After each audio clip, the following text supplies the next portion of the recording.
me, is this seat taken? Got dog hair on the lens.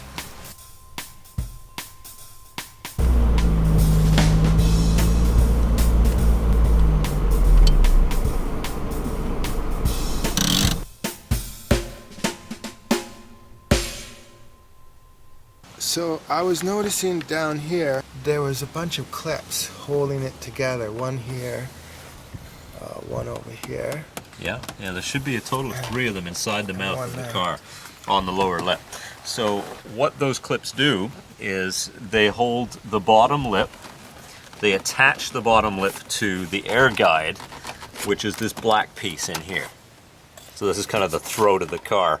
You've got this black plastic part here, and it travels up and it actually goes in behind the bumper, and that's what they call the air guide. So that's fastened to the car quite well, and having the lower lip of the bumper fastened to that helps to give this some integrity. You can tell it flexes quite a bit otherwise. So what we'll do is we'll find some clips and we'll put them in there. There's a couple different ones you can use.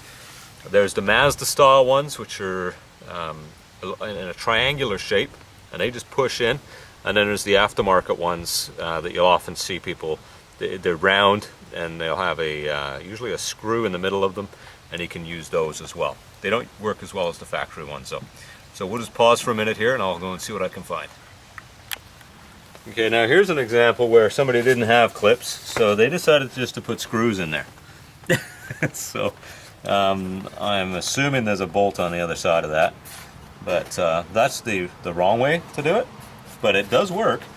As you can tell, that's very solid, but we will try and keep it as stock as we can. If you take a look behind us, we have one that has the aftermarket clips, which, as you can tell, don't really work that well. Those are the ones that people like to use on these, but they pull out a lot easier, or they just don't do anything, which is what we're seeing here. So that's a prime example of somebody that just didn't have the right ones on hand and they used whatever they had. So we'll see if we can find a couple of the correct ones, and we'll show you what those look like in just a minute. So that there is an example of the style of clip that belongs in the mouth of a Miata. As you can tell, it goes in, it's quite long, and it has little teeth that come out to grip on. So, and it goes in like that. So what we're going to do is we're going to show you how easy it is to do the job correctly. And there's no messing around. It's nice and smooth, it's flush, and it looks like it belongs in there rather than the other examples that we showed you a couple minutes ago. So with that in there, now that bumper holds nicely. It's a very good design. They're available at the Mazda dealership. I think they're a few dollars each. They're not cheap, but if you want to do the job correctly, that's what you should use, and that's what I would use.